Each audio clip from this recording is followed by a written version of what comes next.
Show with John Impemba and James Grande.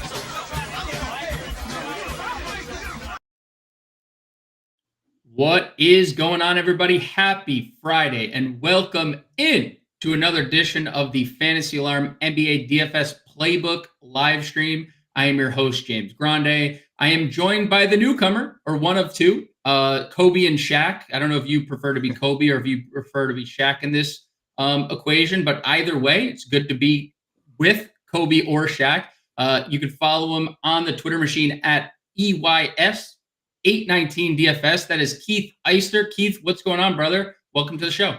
Not too much. Excited to be here. Excited to be on board. I do have the height advantage on Justin, so I guess that probably has to make me Shaq. But yeah, very excited to be on board. Have done a couple of playbooks, the written articles already. Happy to jump on a live stream here and break down the slate with you. Yes, 7-game main slate on tap. We have the 10 p.m. late night hammers on the slate. You know, it's been hit or miss whether DraftKings has kind of included them or not for the last month or so. It's been a hard, who knows when and if and when they want to include them, but 7 games, they do include them. We have 2 10 p.m. games on the slate. Taking a look at like the initial look at the slate, a few things stood out to me in terms of Vegas totals. Indiana, Chicago is the most notable of the group, right? Yeah, 248 point total. That's a monster number. Both teams play really fast. Neither team plays up very much defense. So that game also jumped out to me right away. One other odd note that I saw, I believe this is the first time Portland has been favored all season long. So minus 2.5 point favorites in the late night hammer there is very interesting. Maybe we get some sneaky stuff later on. Golden State's got some injury stuff that we're working on too. So backloading lineups might not be a terrible idea today. May not be a terrible idea. That is, I don't know if that's sad for the Trailblazers or if that's like, are we happy for them or are we sad for them in that like equation? Sad for Utah, right? That's what has to be. Yeah, sad for Utah. That's fair. That's fair. Just a lot of sadness, even though that should, like you said, it should be actually a game filled with a lot of fantasy gold, 226 implied total, 2.5 point spread.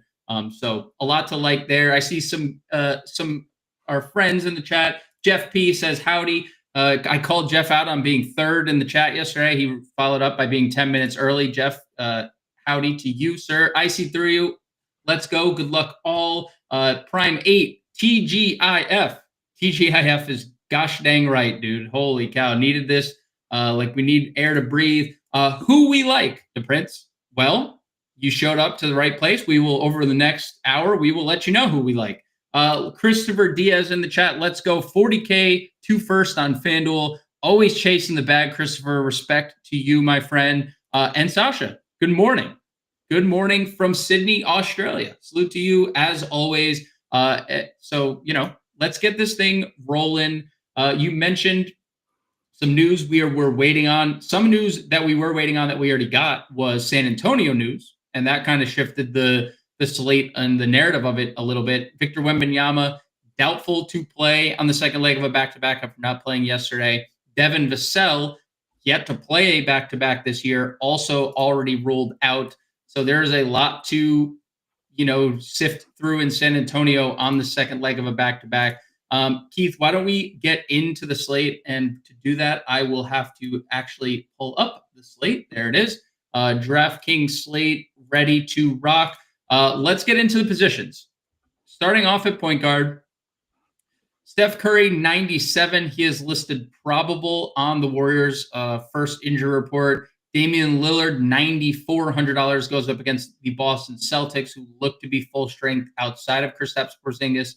Trae Young, 91. De'Aaron Fox, $9,000. Is there anyone, if anyone, you could just say no, that intrigues you $9,000 and up here? There are some intriguing names here. I don't think there are any priorities here. The range right below this is very strong. So I think I'll spend down a little bit today, mostly at point guard. Of course, you can take large field tournament shots on these guys at any moment.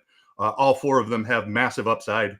I believe Trae Young is probably my favorite, just given the game environment, a bad Lakers defense that he's facing there. De'Aaron Fox, I'm concerned about with the addition of Malik Monk to the starting lineup.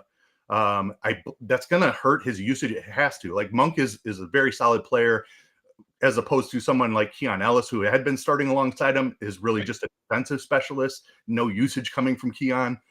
So Monk being inserted into the starting lineup really has me weary of these Kings, which is unfortunate because they're in a fantastic spot today. The Spurs defense without Wemby compared to with Wemby is massively different. So I do have interest in Kings. I have concerns with this new rotation that they're running out there. I feel like Fox is a little bit overpriced for Monk being inserted into the starting lineup. I still have some interest in DeRozan and Sabonis, who we will get to. I have some interest in Monk as well.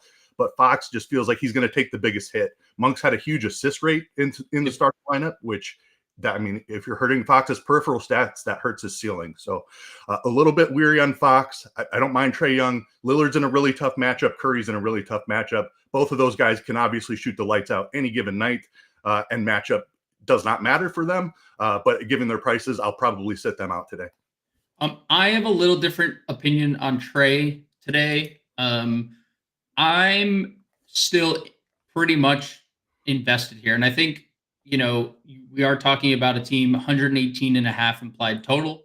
He has just simply missed shots lately. He's been an elite playmaker. We've seen 21 potential assists on the year. We've seen a 20 assist game from Trae. And this is a Lakers defense, as you mentioned, 27th in defensive rating. And when you look at ownership today, it's been a teeter-totter. Like early in the day, Jalen Johnson got a lot of ownership. Then it kind of went away. Trae was ahead of Jalen Johnson. Jalen Johnson's now 2x Trae Young's ownership.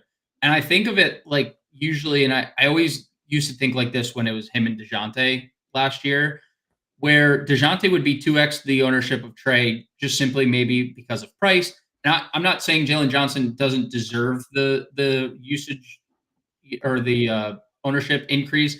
He's at a much more volatile position. Point guard's loaded today in the mid-tier, as you alluded to. We're about to get to the next guy that is the cover of the show today. But when you're talking 2x less ownership on Trae Young, when he's just simply missed shots, there is a really high ceiling against a team who just can't stop anybody. And we saw that in the Miami game, specifically in that third quarter with Tyler Hero hitting 7 threes. So at sub 10% ownership or right around 10%, I really, really like Trae Young just like as an alt play from a likely chalky Jalen Johnson. And, that's my only differencing opinion on those top four plays because I largely agree. Curry's in a tough spot. Lillard, extremely tough. And De'Aaron Fox, there's 5 guys on the floor at all times that can score. Yeah, I will certainly have some Trae Young. I really like that game environment. It's the second highest total on the slate. So just a little background on my play. I'm primarily a large field tournament entry guy. So rarely a guy that I won't have a pinch of. I do like the spot for Trae Young, and I will have over the field if it comes in at 10%. But he's not going to be a guy that I'm trying to 2x or 3x the field on is the only difference there. But I'm with you that I like him plenty, and it's a good spot for him. Will you be above the field on Tyrese Halliburton? He is currently projected. Let me pull up the ownership. He's currently projected at about 1/4, 25%. Right? Are you interested in being over or under the field if it stays at 25% for Tyrese Halliburton? Can you tell me which Tyrese Halliburton we are getting tonight? Because that is the question. No, nobody can. Nobody can. The context around him tonight is as good as it gets. The Bulls play at the fastest pace in the league. They don't play any defense. He's 8,300. We played 10K for Tyrese Halliburton at times last season. Yes. I don't know if it's an injury or what has been going on with Tyrese Halliburton, but he has not been the same player for quite some time. At 8,300, I feel like in NBA, 25% ownership is not all that heavy. I will be over the field on Tyrese Halliburton. It does not feel great given his recent performances, but the ceiling in this matchup with as fast paced and a high total of a game as this is, it's going to be pretty hard for him to fail. Even if he doesn't go completely off, he should be solid enough around that 45, 50 DK fantasy point range. So I will have more than the field. Yeah. Yeah. It's hard not to like him as you mentioned. Both second leg of a back-to-back for the Bulls. They scored a lot last night. They also gave up a lot of points in that second half to the Spurs. And the Spurs were without Victor Wembanyama. So, basically full strength Indiana team, I guess TBD on Andrew Nembhard, but the main guys for Indiana being active. It feels more mental than anything. Doesn't look like an injury, especially when you factor in not a big the home road splits, and this is not something I ever care about. But when they're this staggering, it feels mental than anything else. Like when you can't shoot away from home and you're lights out at home. Again, that's not that's not anything analytical behind that theory, but just looking at home road splits, that I don't know if that's anything other than mental fortitude. Can't take the road crowds, but I do like Tyrese Halliburton quite a bit at 8,300. What about the rest of this mid tier at point guard? I mean, there's obviously, you mentioned Malik Monk. He's 7,000. Derek White, 7,100. Jason Tatum is playing. Kristaps Porzingis is not. Josh Giddey popped up on the injury report today. Kobe White is questionable. Anthony Simons. What else are some of your favorite mid tier plays at point guard? Yeah, Derek White, the price is just a little bit tough. I don't mind him in a large field tournament. Just a little bit too expensive for cash game and smaller field for me. Kobe White coming back is really interesting. We'll see if he is indeed active. He's in the best game environment of the night, so it's pretty hard not to mention him. Same goes for Josh Giddey, although I do have some concerns there with Giddey. If he can't get on the court for more than 25 minutes in a game that Kobe White misses, what is his realistic minute ceiling in this spot? So I would prefer Kobe White, even coming off the injury, to Josh Giddey. Malik Monk being in the starting lineup now it's hard to digest exactly how this Sacramento team is going to look. The other problem with Sacramento is the addition of DeMar DeRozan has really slowed down their pace. They were among the fastest teams in the NBA last season. This season, they're more middle of the pack. So while I do like the game environment and the matchup is incredible without Wembanyama active on the other side, Monk at 7K amongst all of those high usage guys like Fox and Sabonis and DeRozan in that starting lineup, the 7K price tag is a little bit rich, but I think he's a fantastic low-owned tournament play, because if he is the guy, I mentioned the assist rate, he has upside for double-digit assists, and he's a guy who can get really hot shooting the ball from long range. So the ceiling is there if the shots are there and he's making them. It's not a place a lot of people are going because it's a new situation. So for that reason, I have interest in large field tournaments in Malik Monk.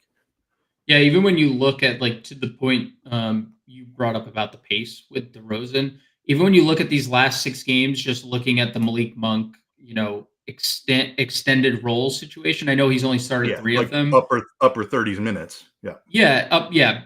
Basically, since he's returned from the ankle, they were like, screw it, we're just going to play you all the minutes. They're still 15th in pace. Malik Monk being inserted to the starting lineup didn't really help them in that equation. And that is, like you said, that is DeMar DeRozan. That is the reason is DeMar DeRozan there. So I agree. Sticker shock for Malik Monk there, 7K. I think a lot of people will stay away. What are you doing with Chris Paul? $6,200. He actually gets a really nice usage bump, over 3% with Wembanyama, with Devin Vassell off the floor. He looked dead last night until he didn't. And then the second half, all the Spurs kind of came alive and all that value hit. $300 more than he was yesterday, but the usage rate's good, well over a fantasy point per minute without Wemby and Vassell. What do you make of $6,200 Chris Paul second leg of a back-to-back? Yeah, really old player, right, by NBA standards, yes. And on the back-to-back. So that is a bit concerning. I also have a lot of 6K guys that I really like. Anthony Simons, a guy that we didn't touch on yet. Keontae George right below him, 2 guys that I like in those later games that I mentioned I might be going after quite a bit. Simons has, who's questionable for Portland? Scoot Henderson is, still questionable. Kind of feels like he's not going to play, and that gives Anthony Simons a path to upper 30s minutes. He's a guy who can shoot the lights out, score at will, basically at times. He has an awesome matchup against a Utah team that doesn't play any defense. So I love Simons for just a couple hundred more. For that reason, I won't be able to get over the field on Chris Paul. I certainly would not kick Chris Paul out of a lineup. I mean, the spot for him without Wembanyama is fantastic. A lot more usage to go around. Anytime you're taking a 30% plus usage guy out of a lineup, you have to like the rest of the team. And then you have Vassell out today as well, which that's another massive usage guy. So Chris Paul, not a guy who generally gets there on usage. He does other things really well with the peripherals. But there could be, I mean, he could have 25% usage today. Yeah, and that's kind of been his MO with Wemby and Vassell off the floor this year. So it is an interesting dilemma. 20% rostered Chris Paul right now within the top 10 of all players. I get it. He's right there with a lot of his teammates. So you're definitely going to have to take a stand on Chris Paul. I see his ownership actually just increased as we were talking through Chris Paul. So some updates on Chris Paul. The steam is full force. Yeah, all in on Chris Paul. You mentioned Keontae George. Talk about why we like Keontae George today. You know, the Will Hardy experience has been a wild one, like just the way that he coaches his team. But I was saying it earlier in the year, and I feel like I stand to it. Colin Sexton's minutes, super volatile. Jordan Clarkson's minutes have always been like mid-20s. No matter what the situation, blowout or not, Keontae George seemingly settles into 30 minutes. And then, you know, that's what we need, right? Minutes are king. What do you make of Keontae George and his role tonight for Portland? Yeah, the role is what I'm interested in. It's a very secure role. At 5,900, 30 plus minutes is extremely nice. The reason that he is so cheap is because he has shot horribly this season. If he ever finds one of these games where he's making his threes, he's going to smash at this price tag. So I play Keontae George pretty much every day. It hasn't gone well because of that poor shooting that I mentioned, but I know I'm getting 30 minutes. He's cheap. He's in a game environment that I like. I also like loading my rosters. Like, so the more roster spots I can dedicate to later games allows me for more time to digest news that comes in. Right. So just for that reason, being in a late game, knowing he's playing 30 minutes at this price tag, I'm interested. If the shots are falling, then we're really cooking at that point. Thank God Orlando and Philly is 7 p.m. and there's nothing else at that time, right? We could just move on from that game and just worry about everything else. What about the value tier? I guess I was gonna say to chase or not to chase Ayo Dosunmu here, but like if everyone's, I do always find it interesting when guys that weren't on the injury report pop on the injury report the next day, even if there's a probable tag. Zach LaVine, right? Hasn't been on the injury report. Second leg of a back-to-back. He's listed probable. Expecting him to play, but I do find that interesting. Josh Giddey, different injury than he was listed with yesterday, is probable. Like if all these guys sit, Ayo Dosunmu is one of the highest rostered players of the day, right? Yeah, I mean, people are going to look at what he did yesterday. Not that we can ever expect him to do that again. It's probably the best game of his career, or at least up to this point it has been. But he's going, if even one of those guys is out, if LaVine sits, Ayo's going to play 35 plus minutes again. We've seen that oftentimes. So I would have interest in going right back there if someone is out. I'm not a huge fan if Kobe White and Zach LaVine and Josh Giddey are all active. They have too many guards, and there's just not going to be room for him to play those 38 minutes in that situation. He has not historically done what he did last night. So I think you have to factor that in. It's again, we've touched on the game environment multiple times. I don't think you're crazy if you're doing it. I just feel like a lot of the field is going to feel comfortable clicking that button after what he did last night. So if the Bulls are healthy, I'm out on Ayo. If somebody misses, then it's a different conversation. I would be right back in on it no matter what the ownership is. Agreed. I think that's a perfect way to look at it. And while that remains in the balance, the field is getting to D'Angelo Russell, 5,400. Austin Reeves ruled out in plenty of time for us to adjust here. LeBron is currently listed questionable, although LeBron has been on record saying he would like to play all 82 games. So personally, I think LeBron plays. We will see. You can't play all 82 if you're actually injured. What's your read on Russell? Good chalk, bad chalk? Very tough decision here. And it's not because of D'Angelo Russell. It's because LeBron James is banged up. Anthony Davis has not looked like himself for the 3 games running now. Yep. Austin Reeves is out. Like, there is a path that D'Angelo Russell is just the guy tonight. The minutes are going to be there because Austin Reeves is not active. 5,400, great. I will note Atlanta's defense has improved this season. The addition of Dyson Daniels has greatly improved their perimeter defense. So while it was definitely a matchup to attack last season, they're still middle of the pack. It's still a fine matchup, but Dyson Daniels is a difference maker on the perimeter defensively. So I do have a little hesitation. What ownership number are you seeing on Russell there? D'Angelo Russell is currently the 3rd highest rostered player of the day. Yeah, about 27, about 27, 26, 27%. Okay. And to see it come in even a little bit hotter than that would not surprise me. So I'm probably going to end up under the field. I don't think he's necessarily bad chalk, but he's a guy that I could see failing. Dyson Daniels has locked up several people this season. So I have a little concern there. There's a chance that AD figures out whatever has been ailing him the last 2 games and is all of a sudden the usage hog in this offense. Russell can still get there in that situation, no doubt about it. But not a guy that I need in 50, 60% of my lineups, I don't think. Dyson Daniels has also locked up best nickname of the year, the Great Barrier Thief. You've seen that one? I have not seen that nickname. That is good. Yeah, the Australian ties to that nickname are quite good. So I enjoyed that. What about the rest of any other value tier point guards? Mike Conley, safe if you want to go there. TJ McConnell's popping up, had been popping up pretty much all day. That ownership really hasn't gone away. Conley, McConnell, anyone else here in the value tier? McConnell, I think we have to look at. The guy can just an absolute awesome fantasy point per minute scorer, 4,700. He can get there in 20 minutes. He has played more here recently. If Andrew Nembhard is out, McConnell will be a guy that I'm significantly over the field on. Best game environment of the night and an awesome per minute producer who might walk into some more minutes tonight. I said this on the pre-show, and I'll just say it again. If I had a crystal ball and someone told me every time the Pacers were playing TJ McConnell's minutes and they told me 28, I'd play him 100% of the time. Agree. Yes. I mean, we've seen him get there. He's paid off 4,700 in 18 to 22 minutes before. Yes. If he's playing 28 tonight, he should easily exceed value.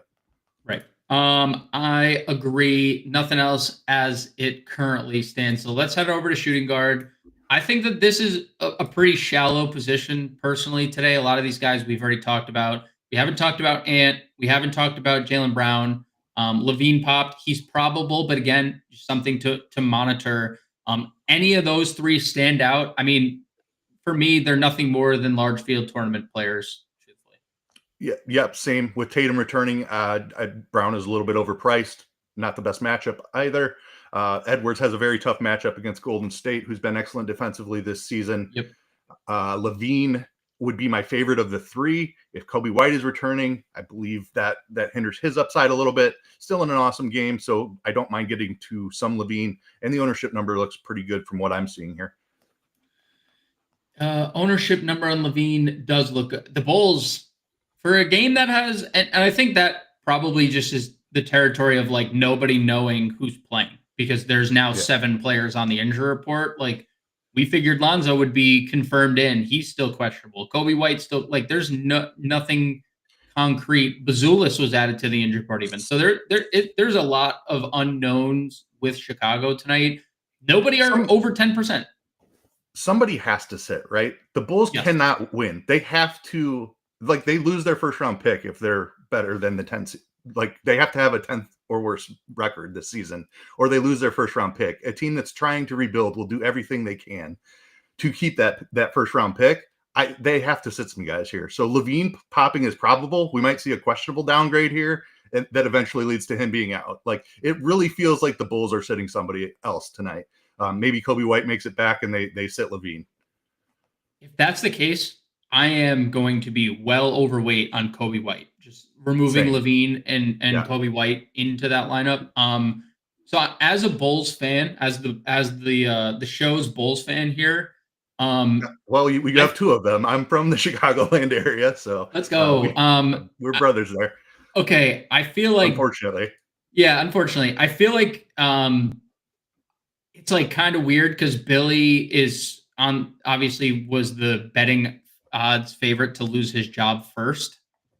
So like me being as mid as we are, but like he said he wants to play fast. They've been pretty mediocre. I think better. They're on like the better side of mediocrity than I think most people would have thought. yep. I do feel like he's trying really hard to win games, more than we should, but more like a lot of winning more than I think management was hoping for and expected. But It's going to yeah, be I the mean, same story. They're going to be sitting right around 500. Vooch is playing the best basketball since he's became a Bull. oh, unbelievable. It's like they're better than anyone thought they would be. You're absolutely right. They almost look in a weekend Eastern Conference as well. Yes. So like there's a path to the Bulls like avoiding the play-in and being firmly a 6, 7, 8 seed. I think that there is. No, we don't live in that time. That's not the timeline we live in. The timeline is we're just a playing team. Or it's playing or please just shut everyone down. Let's get back to things. So we're both in on Kobe White if he plays and other people sit. I think that's for sure. What do we make of the rest of shooting guard? We have Mathurin, shooting guard, small forward, obviously good eligibility. Hasn't been great lately, but he does have a really nice ceiling. And on Jared McCain with Paul George back and the matchup. No thanks on Chris Middleton making his season debut today. There's obviously going to be a really hard cap on him. Like, who are some of your favorite shooting guards? Because even doing the playbook.com, this was my least favorite position of the day. Yeah, I'm with you. It is not a very strong position. There's definitely much more depth at point guard. So anybody who has that point guard, shooting guard eligibility, I think you want to be playing them at shooting guard. Guys that we haven't talked about yet, Mathurin is definitely one of the top options there. Just game environment, guy can score in bunches. Also a very good rebounder for a wing. So definitely like me some Mathurin. Jared McCain, a guy that we have seen get hot, really brutal matchup for him today against Orlando. So definitely large field tournament only there. Also, if he doesn't start, that's an issue as well with Paul George back. So maybe scratch McCain on that. That was my question. That was my next question. Do you think he would start no Paul George? Because Nick Nurse is being weird. I think he's going to, bring him off the bench. Yeah, that becomes difficult then to get to him because of the matchup as well. I'd probably leave him on the bench today if he's not starting. Pritchard, we didn't talk about at point guard. It's tough with Tatum returning there. Like none of these are really strong plays. Castle is probably a cheap guy that I would go to just because of the situation of the Spurs. Talented rookie who theoretically is improving with every game played. A guy that I like to play just because he can fill up a stat sheet a little bit. So don't mind him. It's not pretty. Oubre is another guy I don't love to play. It is not a very strong position. Connect feels like he's falling out of favor a little bit in LA. I don't have a ton of names for you here. So like I said, all those guys that we talked about at point guard who have shooting guard eligibility, like they're definitely going to be, you're going to want to play them at shooting guard. That includes the Derek Whites, the Malik Monks. I mean, it's a thin position. I feel your pain on having to get more than like 6 guys deep here. Stephon Castle is your chalk, and doesn't surprise me. Rookie, 4th overall pick of this year's draft. Didn't really play a lot of minutes yesterday. Devin Vassell aided, Keldon Johnson aided, just kind of knocked him out of the rotation a little bit. Still was very good, but expected to see him have his role expanded today. Still isn't great in terms of fantasy points per minute with Wemby and Vassell off the floor. It is fine, about 0.9 fantasy points per minute. So if you're getting him over 30 minutes, like you're more than happy at a 0.9, but he is the chalk. Dalton Connect is getting ownership today. I don't know if it's not in favor or he hasn't shot well and the Lakers are just getting trounced every day. So like it's hard for him to get any type of rhythm. And then we had a question here from Warren about Shaden Sharp. What do you think of Shaden Sharp? It's been a very interesting year because he had some monster games, and then everything else has just kind of been mediocre. What do you make of Shaden Sharp at 5,900 point guard shooting guard? Yeah, I think I need Scoot Henderson out to play him. If Scoot is out, then I would be all about it. I've already talked about liking that game environment and wanting to build heavy into it, just from a roster construction standpoint. So Shaden Sharp would definitely be part of my pool, and I would be ahead of the field on him. Just touching on some comments, I agree. It is probably Scoot dependent. A lot of things I think in Portland are Scoot dependent because he is a usage hog even off the bench. Zavon saying, "What's up, Keith?" Specifically gives you a shout out. Said, "What's up, guys?" Then followed it up. Where's the "What's up, James?" Like we're just getting "What's up, Keith?" Like what is that? So we got a fan already. Power. Jonathan Isaac was downgraded. He was downgraded. The least shocking thing of the day is Jonathan Isaac showing up in the injury report, right? That's his second home, maybe his first home. Maybe he just lives on the injury report, and then his home is his second home. Shout out to the Hall of Fame community, the biggest NBA DFS fantasy players group in the Philippines. Right. Shout out to them, Sasha. Even though you're also in Australia, so you're all over the place here. Power. There's no player I hate rostering more than D'Angelo Russell. Hate's a strong word, Power, but I do understand that it can be frustrating when D'Angelo Russell is chalky. Warren talked about Shaden Sharp. Also talked about Castle. Yeah, he's going to be the chalk shooting guard of the day. He's a very solid play. Marie Don Yeezy is yelling at you. He is just screaming at you with a lot of exclamation points too. Old friend there, Marie Don Yeezy is. Know him well. Yep. Okay, yeah, he's yelling at you, so I'm happy you yelled back. Rolly, I agree. Nuke the like button. Couldn't agree more. If you guys would be so kind to hit the thumbs up, hit the like button. If you don't already subscribe to the Fantasy Alarm YouTube channel, please do so. We go live every weekday, Monday through Friday at 5 p.m. Eastern. We also do a pre-show Monday through Friday that will be out in the evening after your main slate locks. You're tilting. You're like, damn, I didn't win tonight, or I'm rich. Let me play tomorrow's slate. That show will be live for you, or whether you want to wake up and listen to us with your coffee in the morning, Monday through Friday. So if you guys could hit that like, hit the subscribe. If you guys see the promo on the scroll on the bottom, we are running a Cyber Monday week, even though, it is now Friday, Cyber Friday. But we are running the Cyber Monday deal. You head to fantasyalarm.com/cyber and use code. I actually don't know the code. I'm going to wait for the promo to pop up. This is terrible promoting here. CM24 for 50% off your monthly subscription. It's less than $20. Can't really beat less than $20 for a monthly subscription to any fantasy site around the industry. So sign up for that, and there's a QR code in the top left if you guys would be so kind. Let's go to small forward. Actually, I had one more name for you, and I've lost my train of thought. Bogey, Bogdan Bogdanovic. Yeah. In or out on Bogdanovic. He's actually getting a bunch of ownership. I think that there's a very high ceiling when, everything goes right for him. I would say just the minutes have been, I wish we were more consistently at like the 28-minute range for Bogdanovic. But what's your take on Bogey here at a shallow position? Yeah, shallow position, like you said, and the price tag. I think I am comfortable taking shots on him. He hasn't shot the greatest yet this season. That hasn't historically been a problem for him. So I think he gets that ironed out just fine. He's a guy who can score very quickly. We talked about the bad Lakers defense on the other side. So I'm in on Bogey. Me too. I like Atlanta quite a bit. Again, 118.5 implied points. That is one of the best on the board. And they only trail two teams that are in the same game. So, that it's a really good spot for Atlanta. Let's shift our attention to small forward. Jason Tatum, Franz Wagner top the list. Either of those two really appeal to you? Tatum coming off the knee. It was a real injury. He's fully available. We found that out very early in the day. Franz Wagner has just been incredibly consistent despite the elevated price tag that people are not used to paying. Either of them really speak to you? Because obviously one of them's in a game total of 209. Yeah, exactly. Neither of them is screaming out to me, but both are definitely going to be in my pool just because of the massive ceiling they possess.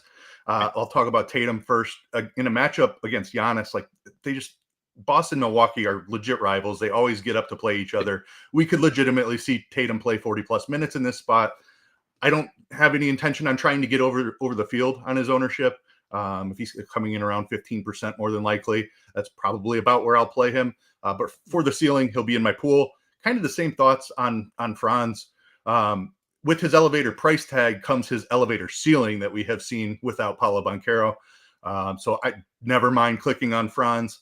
I'd like the matchup today against Philly with no Joel Embiid on the other side.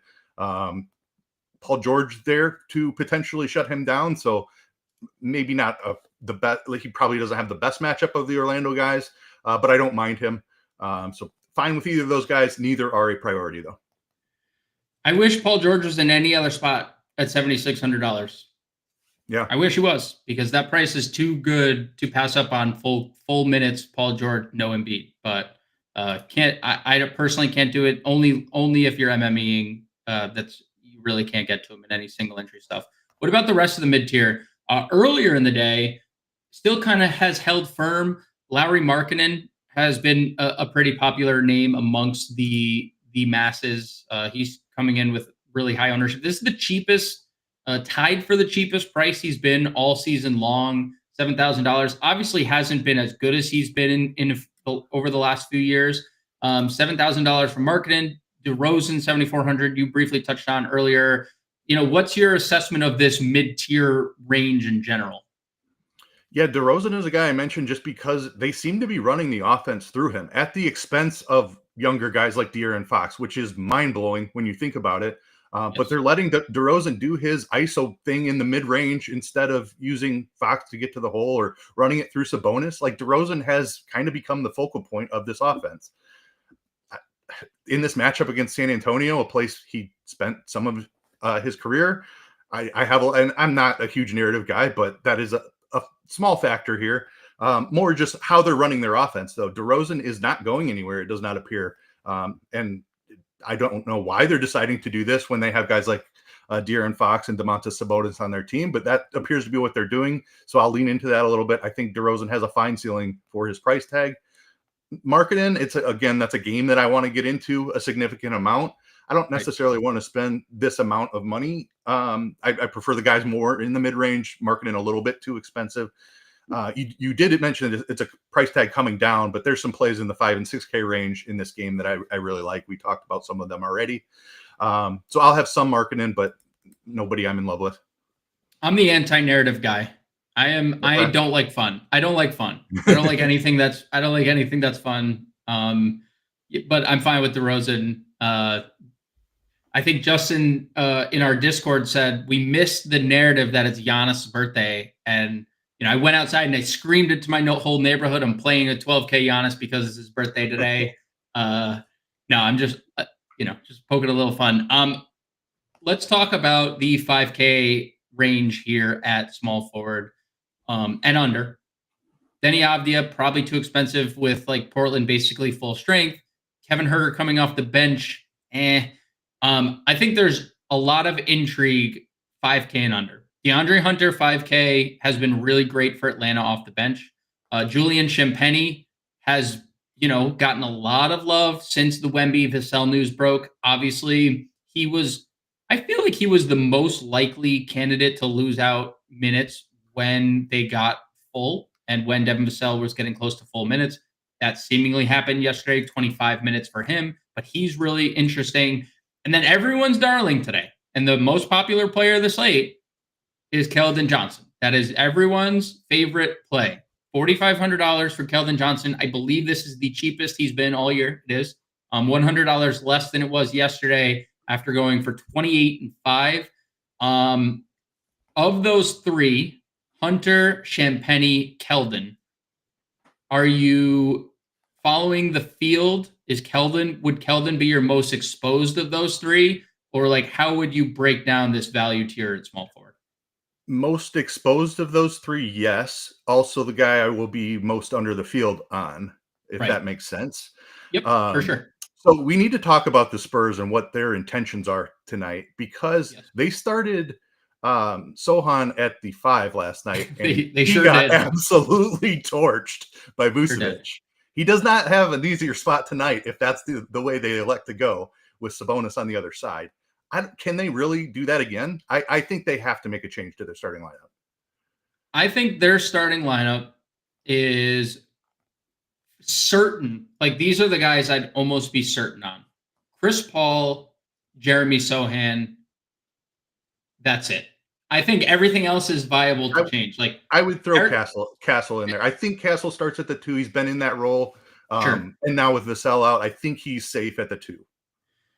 Then you have to talk about, I would say, if they do go traditional center, which I think makes sense, it's going to be Collins starting, Bassey as your backup. If Collins doesn't start, Bassey is completely out of my player pool. We kind of saw that last night where he just kind of didn't play a lot. My guess would be they start Barnes over Champagnie if they do go the traditional center route, and then Champagnie's coming off the bench. But that could also, because I think putting Sohan back into the starting lineup last night told you all you need to know. He's just going to go back to the role he was in pre-injury, right? He's their starting power forward. So my guess would be Paul, Sohan, Castle, Harrison Barnes, Zach Collins. That would be my guess at the 5 of the 5. That is the exact 5 I had in mind. I think the biggest question is Barnes or Champagnie. Barnes or Champagnie. Agreed. Yep. I mean, you saw it last night, right? Champagnie, they both kind of got iced. Harrison Barnes only played 20 minutes, and Champagnie only played 25. That coincides with Keldon Johnson going off and playing 28 minutes, having 28 actual. And that coincides with Devin Vassell playing, he only played 25, but he also lost out on a couple of minutes of blowout time. So I would assume Barnes starts over Champagnie. Would that influence your opinion on, I guess, not playing Champagnie? Because he is super popular. If he's coming off the bench, are you out on Champagnie completely?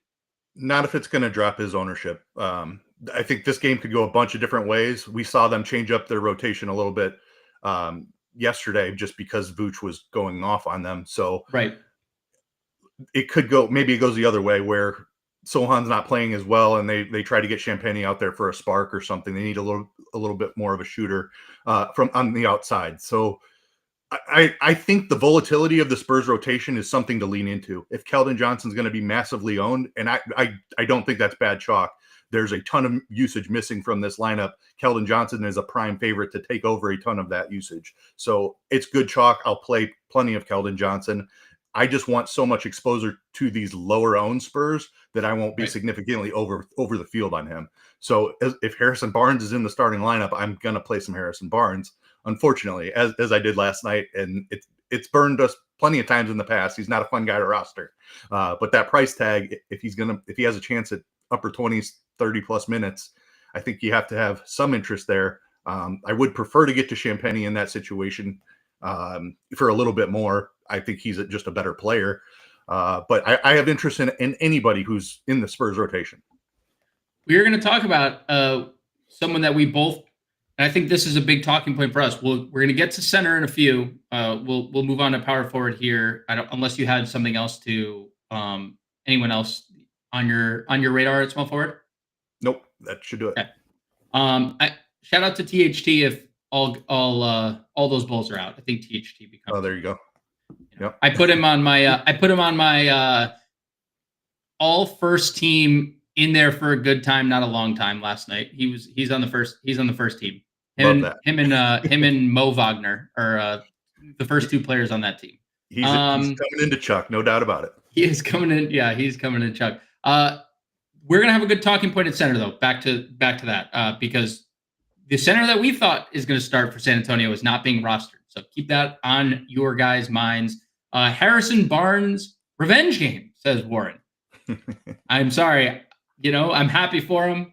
Salute to Harrison Barnes. I hope he does well tonight in his revenge game.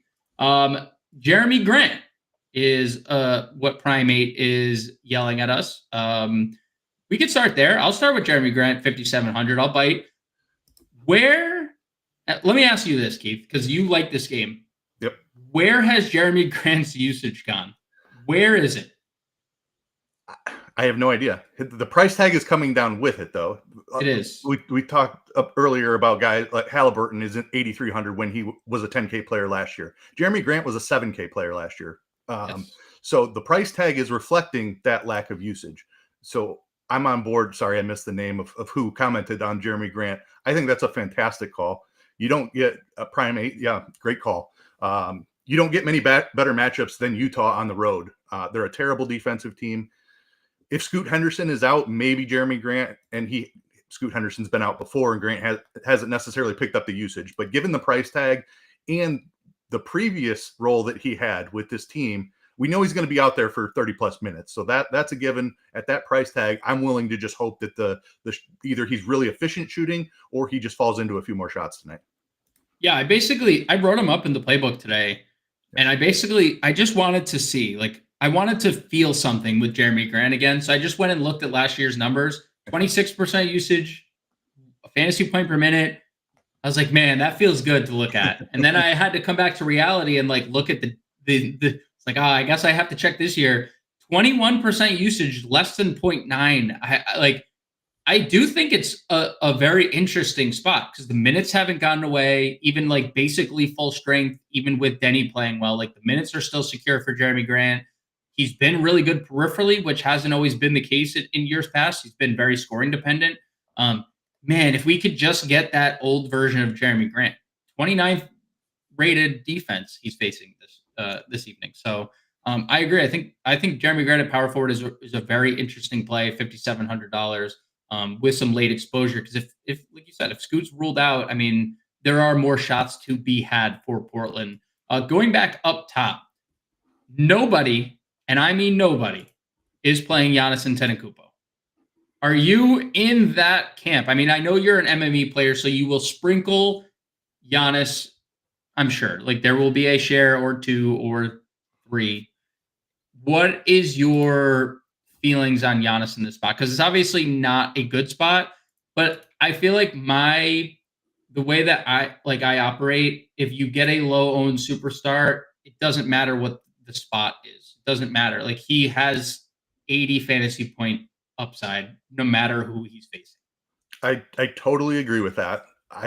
There are a couple of things. So I'm a pretty aggressive MME player in terms of my player pool. So like if I see a guy coming in 3% who I think should be 10 or 15%, I have no problem going 40% on that guy, right, even though the field is only getting there 5% of the time. This is not that spot for Giannis for me. Boston's a really tough matchup. You have Chris Middleton coming back to just kind of throw the balance of things that already aren't necessarily balanced off a little bit more. Like Dame and Giannis just still haven't quite figured it out. Now you have Middleton integrating back in, and it's probably only going to be for 18 to 20 minutes, but that's still going to have somewhat of an impact. And you have Boston, who's been one of the top defenses in the NBA for several years running. So, and he's 12K. If we were getting 11K Giannis, maybe I would have a little bit more interest. Like you said, I play a bunch of lineups, so I'll have 7-8% of him. I'll be over the field, but it's not going to be a massive stance. Yeah, he's like you said, you're 3%. Yep. Rounding up 4. If you want to like round up, he's 4, right? So no one's on him. If you want to play Giannis, there's a ceiling. It is a tough spot. He's done well once this year. He's done poorly the other. That's just kind of what happens when you face a good team. No Porzingis tonight might help. Obviously, you know, Al is still a good defender. We in the Fantasy Alarm community, we have Al Horford's #1 fan. Primate, you learn it quickly. He loves some Al Horford. Favorite player, and you'll see the bit. Normally, he is talking about Al Horford if he's talking at all. I think per dollar, Jalen Johnson is maybe the best power forward on the board, or at least, you know, if you're like looking for a reason not to play Giannis and looking to allocate your funds and you have a lot of money still to go, $8,500 for Jalen Johnson is a very nice tag. What say you about Jalen Johnson, Keith? Yeah, I have an argument for one that who's going to be extremely popular himself. Okay, One of those Spurs that we've talked about, but Jalen Johnson, and he's much cheaper, just per dollar. I'm saying, as for far dollar. as ceiling goes, I think Jalen Johnson has a phenomenal ceiling. This matchup against the Lakers, like if AD's hurt, Jalen Johnson is just going to be too fast for him, and he can do very good things against a very short-handed Lakers team. Maybe Rui can help a little bit, but doubtful. So I'm with you. No. He can't. No. That man does not know what he's doing defensively at all. Then that's part of the attraction of this matchup here. Is It is. like it's a good spot. I'm with you. He's too cheap. He's shown an awesome ceiling, even with Trae Young active. He's live for a double-double every night. So I'm with you. I love Jalen Johnson. Yeah, we just got the confirmation Trae Young available to play. That's just going to be the tweet, I think, like nightly now that they got fined all that money for not listing him that one game. Sitting him in that game. And then apparently it was a fake injury, even though he's on the injury report. But I digress there. What about the rest of the power forward? Who is the guy that you say is the best power forward per dollar? Is it Jeremy Sohan? Yes, it is. Yep, I'm with you that his starting spot is locked back in. He's been playing incredibly this season. 6,100 on a team that's without two of their top usage guys. Yep. We saw him have a ton of rebounds last night. Like he can do so many things.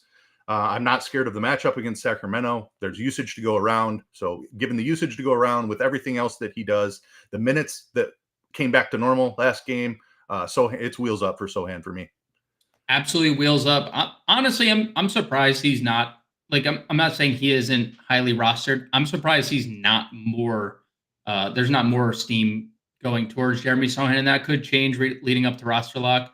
But less than 20% rostership feels a little too low for what we played. 7 more minutes than anyone else last night, right? Yeah, he's gonna. I think it's gonna. The steam's gonna come in. He's gonna come in over 20%. I think for sure.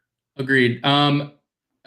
Just put Giannis in one. I mean, look, he is what he is, right? There's a reason his nickname is the Greek Freak. He leads the league in scoring right now. So if you want to play Giannis low owned, you're an MME player too. I see through you, so I can't fault you for it. We will get to Obi Toppin in a second because I have strong takes on Obi Toppin that I would like to share. Hawks are going to put on a show tonight, Friday at home. That arena is fire. Is that comment Magic City related or not? Leave that comment in the comment section below. And yes, he did put 72 up on Boston last time.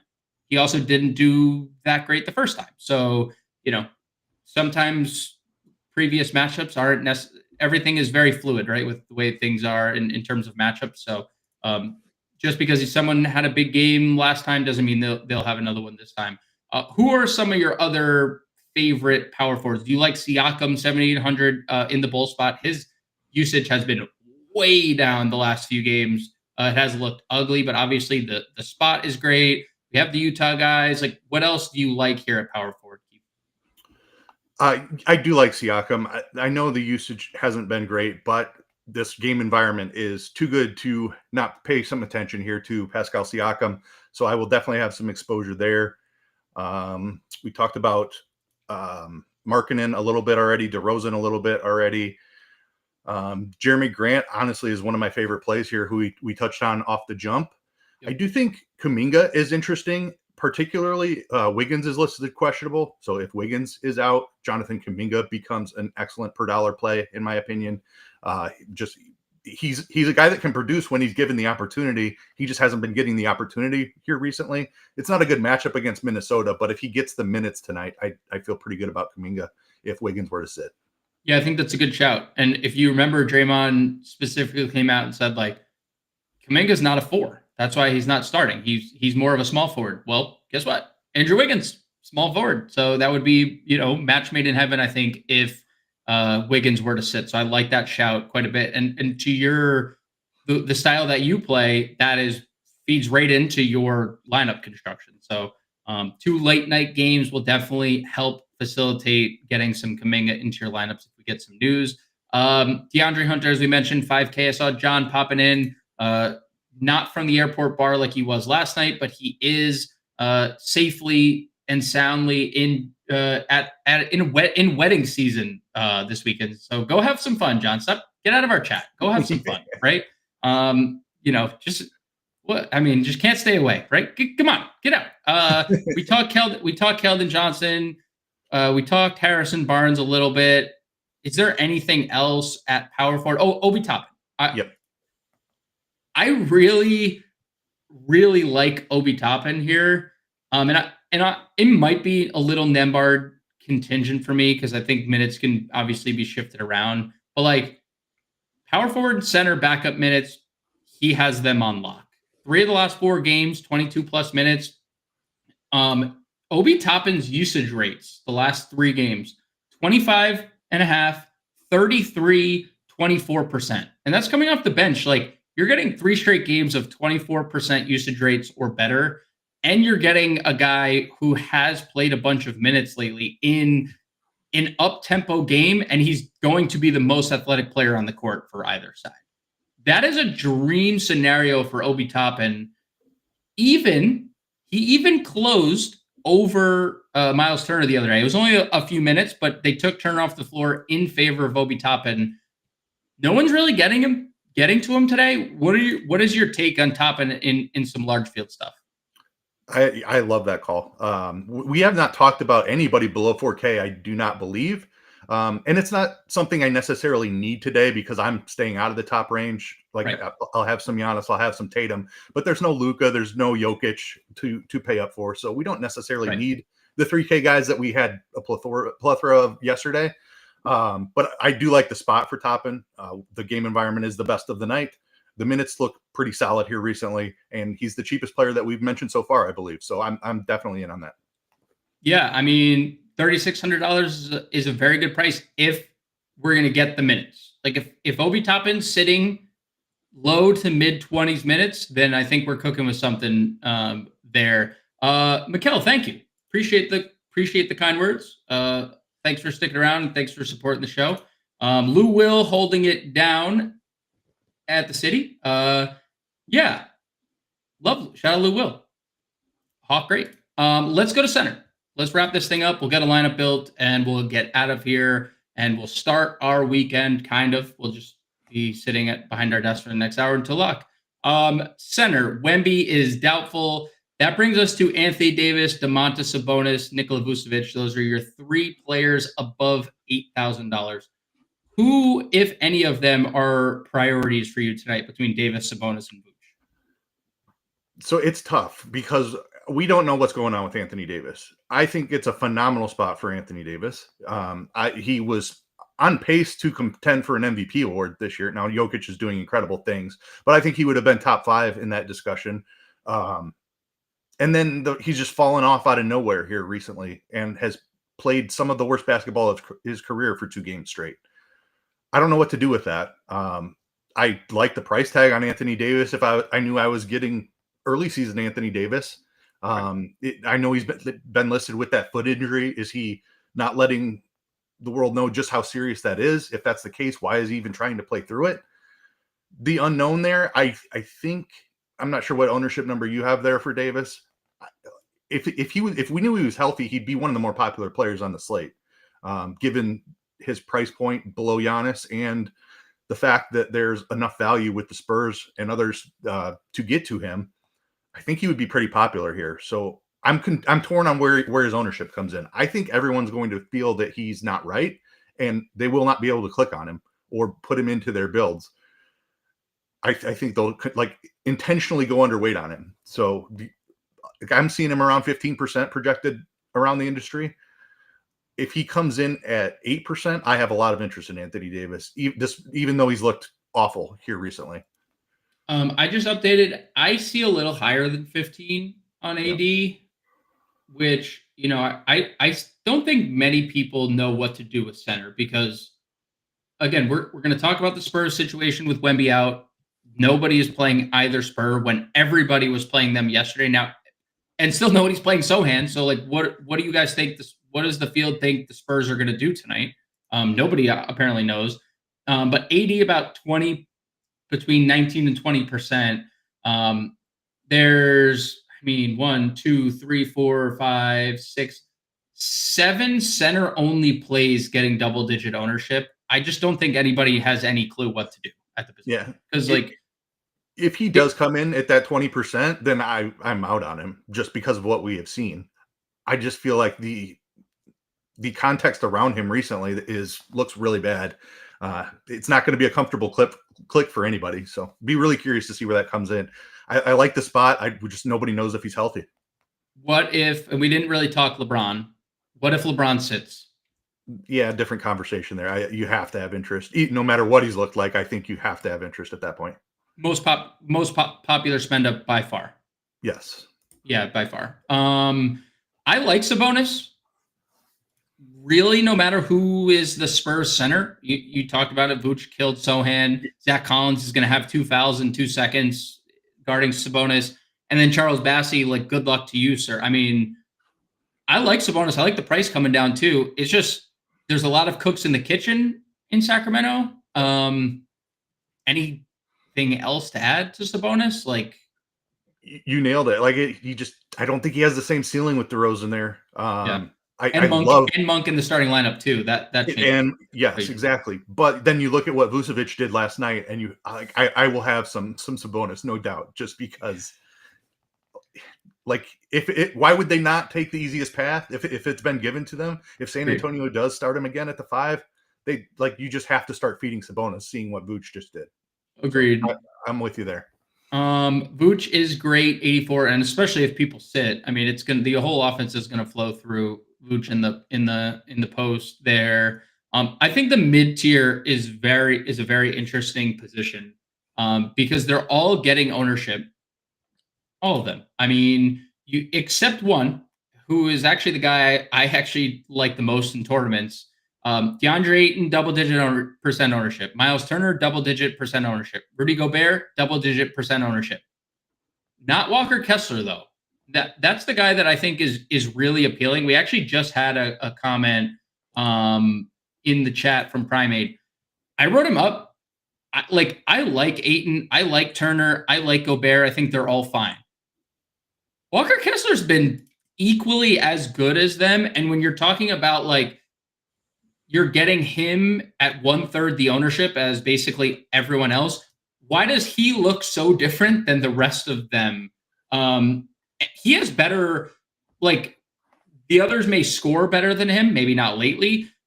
Walker Kessler is literally blocker Kessler for a reason. No, like, why is the field not getting to Kessler versus everyone else?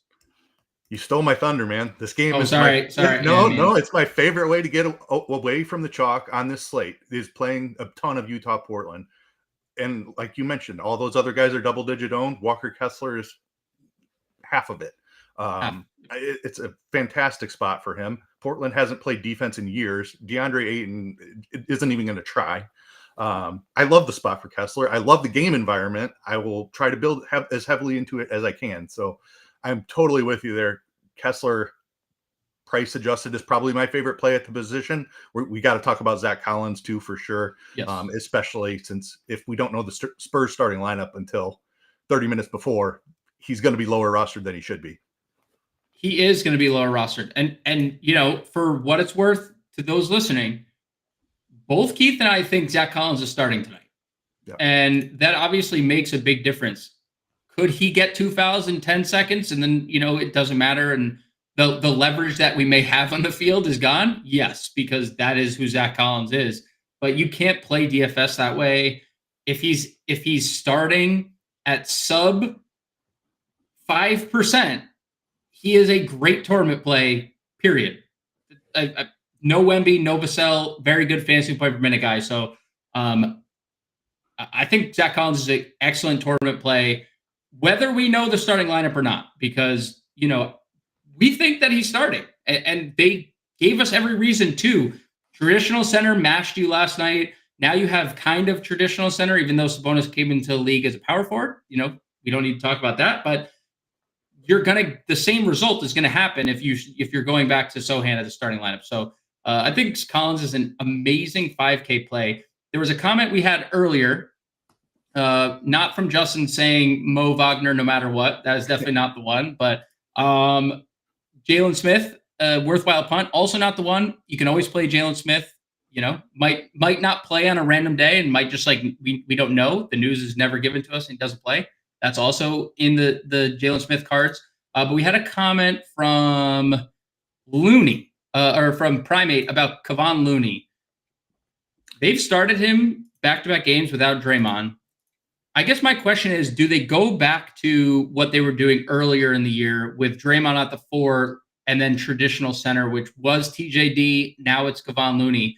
If Looney is starting, is there any thought to getting to him at 4,200? Or was that more like I needed Draymond to be out for that? I think he still starts. But I still would have preferred Draymond out to get there. It's interesting, and that's part of. We got Draymond news? Did we get Wiggins? Probable. News? Yeah, he's probable. Draymond probable. Curry probable. Wiggins questionable. Okay, so Wiggins is still at the top of the show. I touched on this being an interesting spot, even though it's a tough matchup. If Golden State ended up sitting some guys, it might be a game that I still tried to get into. If it's only Wiggins missing, I don't have as much interest, but I do have some. I mentioned Kuminga as a guy I might like a little bit more, and Looney would fit into that category as well. It seems like they're trusting his role more and more. He's been playing better than Jackson Davis. I think that the role is his now, so I do have interest here. He's too cheap for his role. It's not a perfect matchup, and with Draymond in it, it's not even the perfect scenario. But yeah, he's totally fine. Just because we have Collins. If Collins starts, I think that puts Bassey in play as well. So I'd prefer Bassey a little bit there in that scenario. But Looney very much in play too. Just a lineup note here. Chris Middleton, unlikely to start. So he will be coming off the bench. Not that matters for us tonight, but maybe it does matter for those wanting to play Giannis. Also, of note, LeBron James expected to play. Again, he said he wants to play all 82 this year. Until we are told he's not going to play, that's kind of my expectation. So LeBron looks like he is in. Anything else at center here, Keith? Or, I agree on your Bassey take. Have to have Zach Collins starting for Bassey to be in play because we saw it last night. When he loses out center minutes, 13 minutes is not going to cut it at $4,000. Maybe at 3K you can get away with it, but not 4K. Anything else at center that we missed, or are you good here? I think we covered it. If we don't get Collins starting and Bassey in play off the bench, then I think you could take a look at one of the Boston bigs as backup, like Horford's cheap. Cornette, it would be my choice to get the run behind him, but that is not certain by any means. They have Keita there. They have missing the other big guys. Yeah, Tillman. It's a really tough situation to try to figure out. But if we needed some value, I think that we're going to get the Collins Bassey thing, and we won't have to worry about the Boston situation. Yeah, I really don't want to worry about the Boston situation. I'm hoping we just don't. I do like 4,900 for Al Horford for what it's worth. We made the Primate joke earlier. He is the biggest fan of Al Horford. I do like the price. He's going to play 30 minutes, 4,900. There is a little bit of upside there.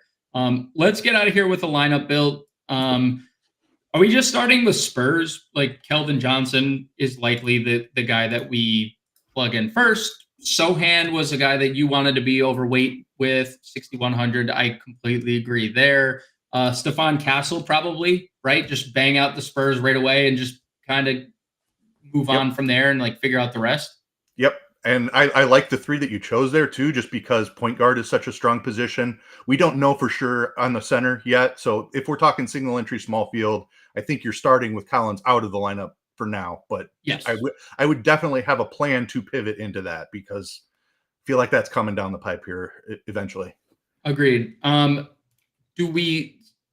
build it as single entry, as a single entry build here. I'm assuming we both are in lockstep here. Halliburton at either our point guard or our guard spot. We're probably locking in here. Yeah, him or Russell is going to be at the point guard for sure, I would think. Let's do Russell. Let's do Russell and then Halliburton just at our guard spot, and let's just move, and then two really strong plays. Mm-hmm. Russell is 5,400. Tyrese Halliburton 83. All right. 6,900. Nice. Center forward util. What do you think? We are lacking late exposure, which I know that you are high on.